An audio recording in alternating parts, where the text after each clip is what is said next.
This is Gary Guyman with the Dominate the Day podcast. The purpose of this podcast is to help you get 1% better in your business, provide clarity, and give you some ideas that will help you grow your business. If you're ready to dominate the day, let's go. Dominate the day, that's what we're about to do. If you don't want to dominate, then this podcast ain't for you. But if you are, then keep listening, cause every single damn day, the mission is to dominate. You already know we're here to dominate the day. So if you want to dominate every day, then let's go, it's time to grow. This is another episode of Dominate the Day. It's an interesting week on Dominate the Day. Dominate Nation, what's up? If you've been listening to the past couple episodes, I've been having some story times. Today I want to tell a funny story from basketball coaching days. Garrett's in the studio with me right now. He'll remember this very, very well. You see, and I'm sure the individual who I'm going to tell this story about, he has the ability to listen to this podcast, but he probably won't, so we'll probably be safe. But if he does fucking listen to it, I don't care. It's all truth. So I believe it was like Garrett's sixth grade year or seventh grade year. We had a basketball team that was it was fairly competitive. It was primarily other sport athletes, and I had like two good basketball players, and then I had other sport athletes. Maybe three good basketball players, and then other sport athletes. And we just kind of intertwine the other sport athletes and use their skills to our advantage. Like we had one kid who was really, really aggressive and physical, and so he got to guard the hardest player on the team to guard. We had another kid that just big and boxy, and we had a couple of those actually. They filled the lanes, and then I took my basketball players and put them around them, and we were fairly successful.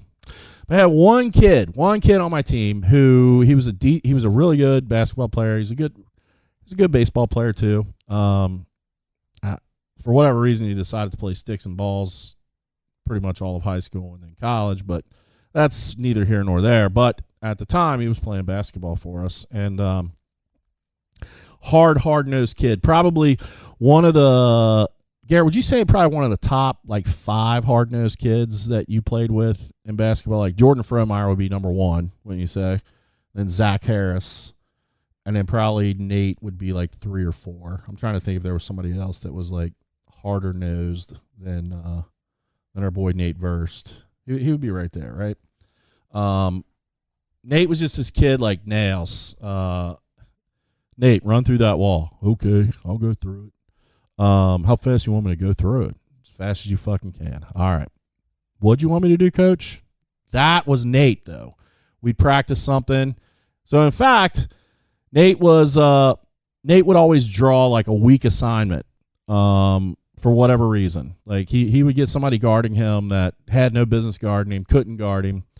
And Nate's first name started with an N. So we created these plays based upon having someone guarding you that shouldn't be guarding you. And for all you girls listening out there, this isn't a negative on you, but this is what we do. And so we call the play Nancy. It was basically an isolation play.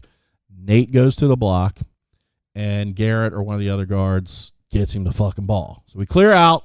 Nate takes his man to the block, posts him up. We get him the ball. He's going to score. Like automatic. When you say it was automatic, G? So we're at a tournament, and Nate draws a person guarding him that shouldn't be guarding him, should not be guarding him. So I'm yelling out Nancy. Now, of course, there's 4 kids on the floor that know exactly what the play is, so they do their shit. And Nate, even though we've practiced this play, I don't know, 50 times, Nate forgot what the play was. You see, that was Nate. He would forget what the play was, but he was somehow like figured out enough that we'd be okay. Well, in this instance, he was fucking clueless. I mean, we're basically playing 5 out because everybody's out above the 3-point line when Nate's supposed to take his man to the block. And I was known to be a little I had a quick trigger and quick temper. So I call a timeout. In basketball, you get 3 fulls, 2 30s. Look at the ref. Timeout. He looks at me and goes, "You want a 4 or 30, coach?" And I said, I need as much time as necessary to chew his ass. Which there isn't, that's not a time length of a timeout. It's either full or 30. The good thing is I only took like 30 seconds. We go back in, we run the play, boom. Everything's good, but Nate would forget that play down the line almost every time. Here's the lesson to learn from my man Nate Verse related to basketball. Related to this story. As much as Nate didn't remember plays, you could count on Nate when it was needed to get the rebound, to get the steal, to score the bucket, to make the free throw. You could count on him to do it. He would always be out of place. Was he ever in place, G? I mean, we ran a lot of sets, and probably 2 or 3 kids remembered them verbatim. Some kids would have to be reminded. But my man Nate, like, he's just like, give me the fucking ball. If you give me the ball, I'm going to do whatever I got to do to score the bucket. And you need someone on your team who can just make shit happen. Just make shit happen. We had multiple kids that were able to create inside of plays we ran some great sets. We ran some great stuff. Got people wide fucking open. I remember this one play we ran.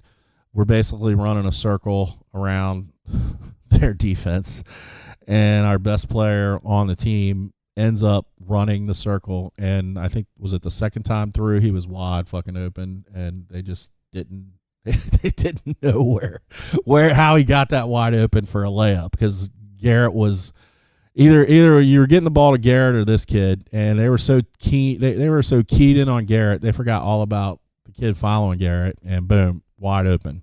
But we ran some great sets.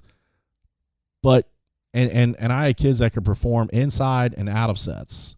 But Nate just made shit happen at times.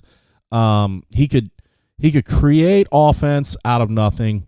He could come up with a steal when it mattered. He could out-rebound somebody who was bigger than he was. He'd muscle him out of the way. He would do the dirty work so that other kids could make shit happen too. And that's what you have to have on a team. Like, we had all these pieces on a team that fit together perfectly. If you would have looked at Nate in a tryout, you wouldn't have pegged him to be your third, second, first best player. You wouldn't have. You'd have looked at him and went, well, he's got some skill set, but he's going to come off the bench. Nah, Nate started. Nate did the work. Nate made it happen.